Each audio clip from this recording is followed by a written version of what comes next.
Nous avons... Oui. L'exécuter, ça dépend aussi de la personne. Non, si la personne fait un vœu que ça tarde à accomplir, c'est à la personne soit d'attendre ou soit d'accompagner par un acte de foi aussi. Oui, je ne sais pas si je ne me suis pas vraiment fait comprendre. Il dit quelqu'un qui travaille à la fonction publique, qui a fait un vœu de servir le Seigneur, mais qu'il a quitté la fonction publique pour servir le Seigneur, mais qu'il n'avait pas la vocation de servir le Seigneur. Comment ça devrait être? Là, c'est à demander au Seigneur de t'orienter sur ton don, le don qu'il t'a donné. Il ne faut pas, là aussi c'est un problème qui se pose là. Il ne faut pas dire que moi je vais abandonner la fonction publique pour devenir pasteur alors que Dieu ne t'a pas destiné à être pasteur. Il ne faut pas dire cela. Donc au moins il faut lui demander de te révéler, de t'aider à exercer le don qu'il t'a donné. Ça peut être le don pastoral ou le don d'évangélisation. Là c'est ce qu'il faut faire. Mais quand tu dis je vais... Parce que tu convoites la position des pasteurs ou peut-être que tu demandes comme ça vaguement, ça va être compliqué pour toi après. Oui, là Sarah.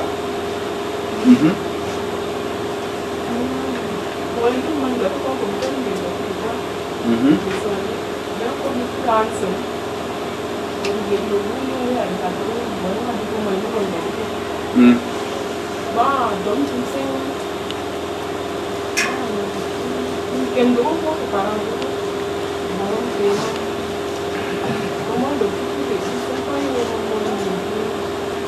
không ra thì phải quá để mà để cháu thì nó có cái gì cũng tôi đến đó có cái những việc chặt có cái những cái chị con có bị anh ra nó có cái những cái gì mà cái sự mình quá sự mình gặp phải với cháu thì là cháu thì nó mới cháu cháu thì nó mới có những cái gân problem của tôi với cái này thì nó có đến anh không có cái gì nữa đến hiện tại thì cũng những cái mà cái còn khám cái còn cái gì có là cái muốn thì cũng là cái nó thì là cái là gì nó là làm cái của cái rồi là chỉ có nói đến cô cái anh đang quản nó cũng là một cái để bà để non parte chúng ta có tiền cái thứ điều gọi là những cái xây những cái mà bắt điểm một bộ cái điểm một cái còn đúng việc nhiều đấy biết nhiều có cái phải nhà đến là những cái anh đến muốn con đến cái mình như ô ngon đấy mà bọn mình bắt nó người ta không có hay rồi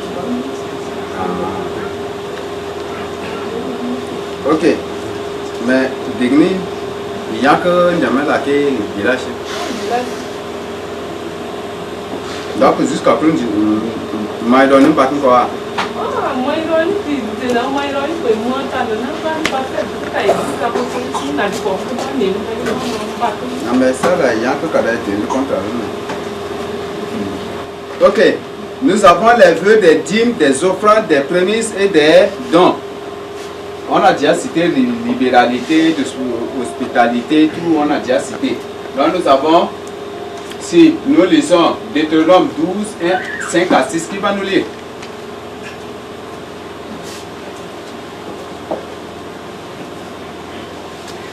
Deutéronome 12, 5 à 6. Ici là. 5 à 6. Mais vous le chercherez à sa demeure, et vous irez au lieu que l'Éternel votre Dieu choisira parmi toutes vos tribus pour y placer son nom. C'est là que vous présenterez vos holocaustes, vos sacrifices, vos dîmes, vos prémices, vos offrandes, en accomplissement d'un vœu, vos offrandes volontaires et les prémunir de votre gros et de votre menu bétail. Ok, donc c'est ce que Dieu a dit. je crois que le verset 17 et 26 parle de la même chose ici.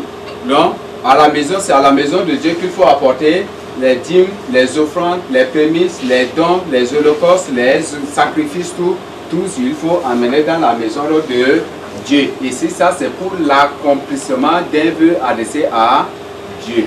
Donc, c'est ce que Dieu nous a dit. Qui va nous Deutéronome 23, verset 18.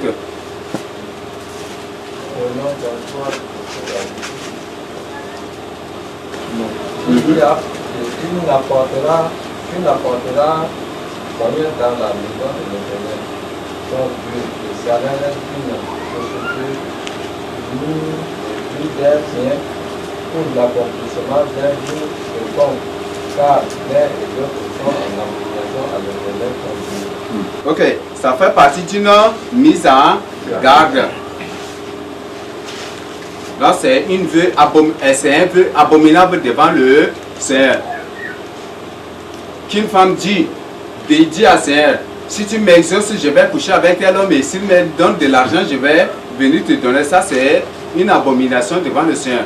Ou si la personne peut-être fait un vœu, mon gros chien là, si tu m'exauces, si tu exauces ma prière, je vais le vendre pour t'amener son prix. Ça là, c'est une abomination devant le Seigneur. Dieu veut un vœu saint. Différence entre un vœu, une prière et une supplication.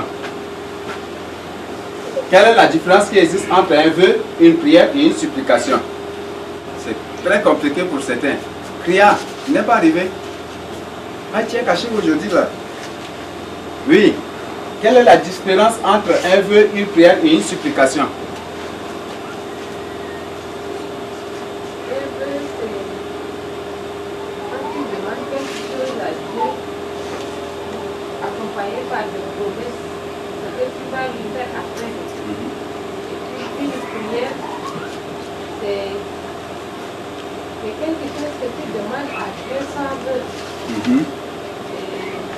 Sans promesse. Sans promesse. Sans promesse. Et une supplication, c'est que tu veux à tout prix, c'est une prière aussi. Tu veux à tout prix que le Seigneur t'exauce. Ok, une supplication peut être aussi une instance. Donc, demander répétitivement, supplier le Seigneur. Seigneur, fais ceci pour moi, pitié, fais ceci pour moi. C'est la prière aussi de David quand, si nous lisons certains des chapitres, nous allons découvrir. Donc, dans le vœu, on fait une promesse à Dieu. Si tu m'exauces, si tu m'accordes ce que je te demande, moi aussi je vais te donner telle chose. Ou peut-être tu peux dire au Seigneur, moi, depuis je n'ai pas mangé un mouton. Si tu m'accordes un mouton pour manger, je vais te donner un mollet. Ou je te donne le mollet à l'église. Ça fait partie aussi d'un vœu, non? Le gigot. Bon, en tout cas, ça fait partie d'un vœu aussi. Donc, tu peux adresser le vœu. Ça, c'est un vœu. Mais une prière n'a pas de promesse en retour à Dieu. Tandis que dans le vœu, on fait une promesse de quelque chose matériel ou immatériel à Dieu. Mais dans la prière, il n'y a pas cette promesse. Tandis qu'une supplication, c'est une instance. Donc on supplie le Seigneur de faire quelque chose pour lui.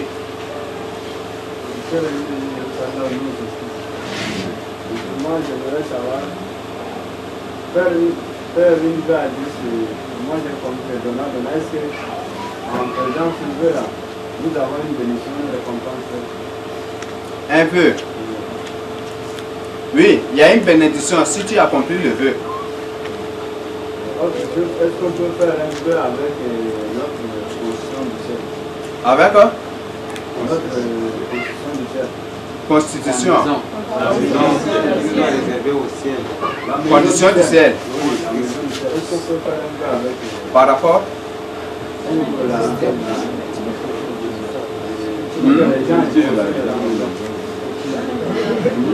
Si tu me construis une maison au ciel, je vais te... C'est vrai que peut-être il y a des maisons qui sont là et autres là. Est-ce qu'on peut faire un vœu à Dieu d'avoir... d'ajouter ces maisons à la tienne.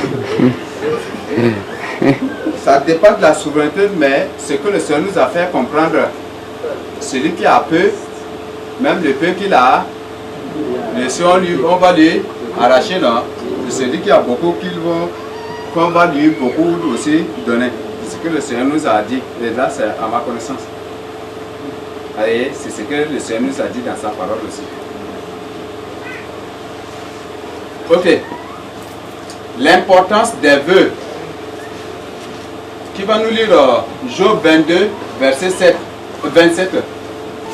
Il y a plein de chapitres, il y a plein de versets ici. Daniel.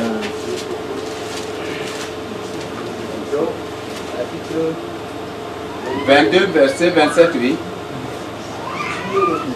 Tu le prieras, et il exaucera, et tu accompliras tes vœux. Tu le prieras et il t'exaucera. Et tu accompliras le vœu que tu lui as fait. L'importance est là, dans cela on comprend que quand tu fais une prière de vœu, le Seigneur exauce et l'interprétation est que tu dois accomplir le vœu que tu lui as fait. Nous avons Jonas 2, 1 à 10. Si vous lisez, vous allez découvrir.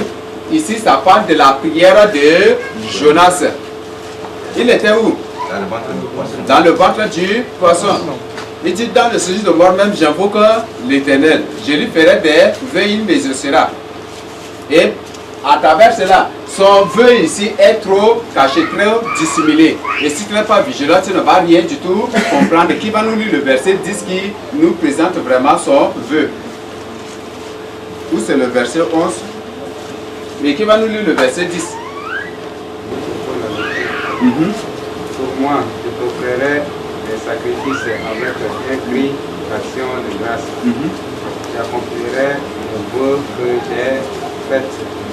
Le salut vient de l'Éternel. Le salut vient de l'Éternel. Donc qu'est-ce qu'il dit? Pour lui, il accomplira le vœu qu'il a fait à Dieu. Il va lui offrir des sacrifices, des actions de grâce. C'est ce qu'il a dit, n'est-ce pas? Maintenant, qu'est-ce que vous comprenez dans ça? Il était dans le ventre du poisson. Est-ce qu'il sait qu'il va sortir? C'est un vœu très dissimulé. Pour dire que si Dieu le fait sortir de là, il va lui offrir des sacrifices d'action de grâce dans son temple et en présence des gens aussi. Donc c'est un sacrifice des actions de grâce pour raconter les bienfaits, témoigner. J'ai fait 3 jours dans le ventre du poisson. Il ne m'a pas avalé, je suis sorti, mais Dieu est merveilleux. Et c'est pour raconter les bienfaits de Dieu. Et c'est un vœu qu'il a fait.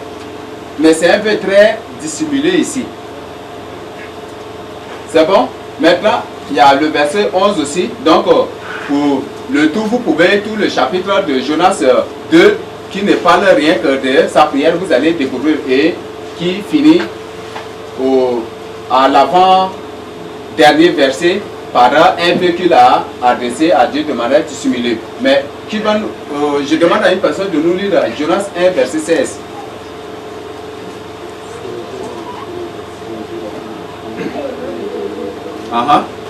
Les hommes s'inquiètent de l'Éternel et ils offrirent un sacrifice à l'Éternel et firent des vœux.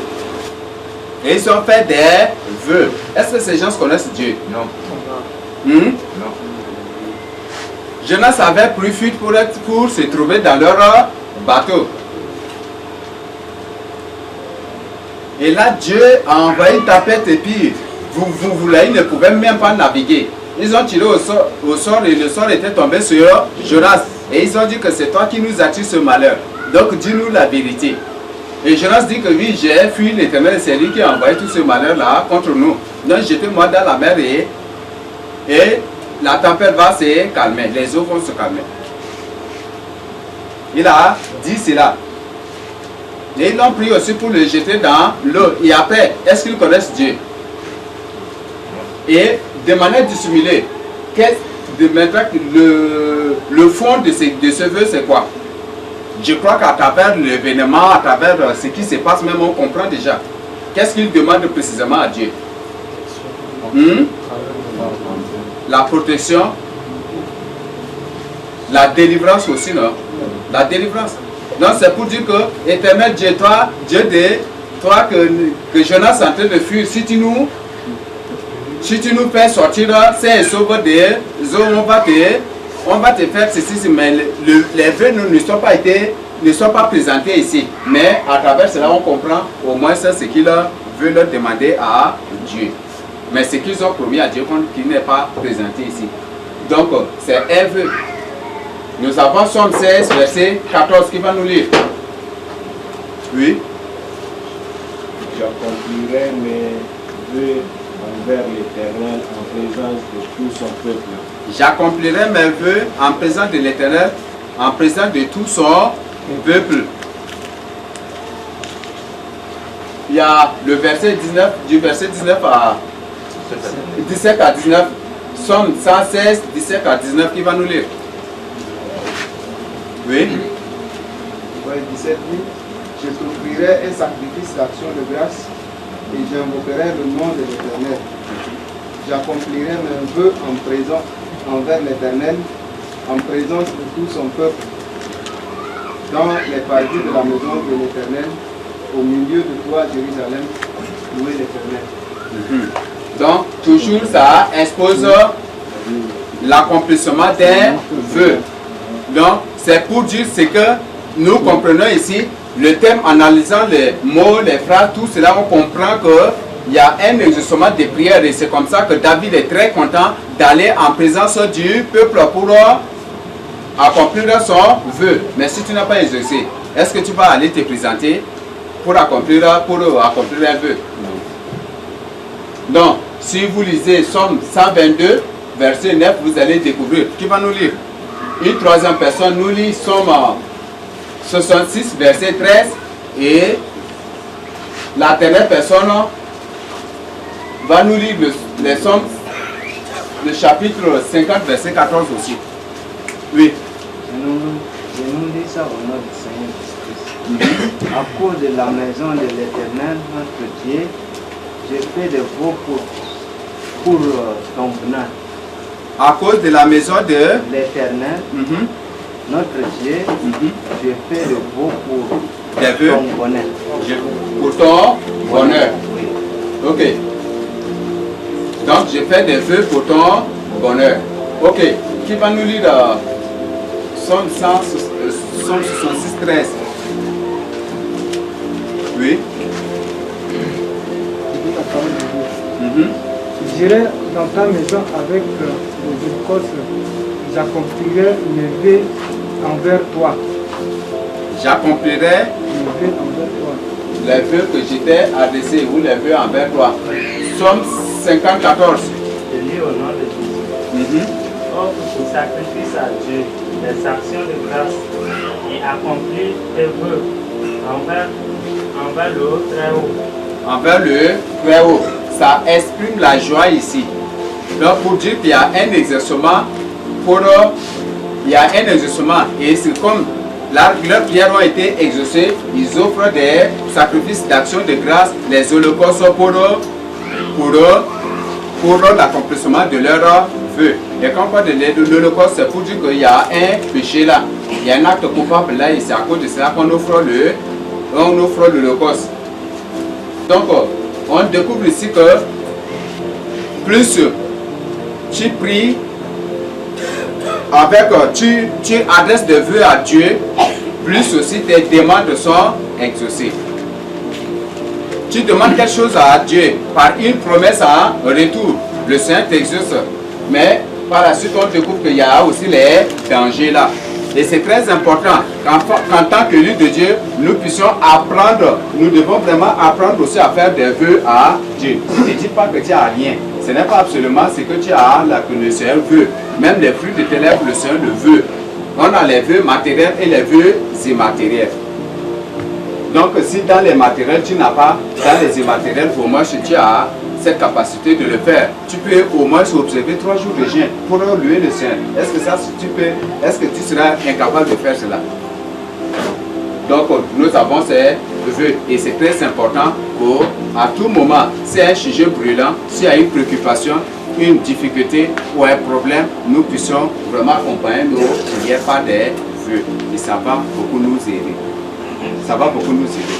Et le Seigneur est prêt à nous exaucer dès que nous le pouvons aussi. Maintenant,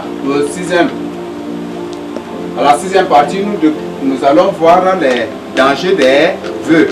Donc, précipitamment, nous allons lire Somme 56, 13 à 14. Qui va nous lire? J'ai deuxième ici. Oh Dieu, je dois accomplir les vœux que je t'ai faits. Je t'offrirai des actions de grâce, car tu as délivré mon âme de la mort.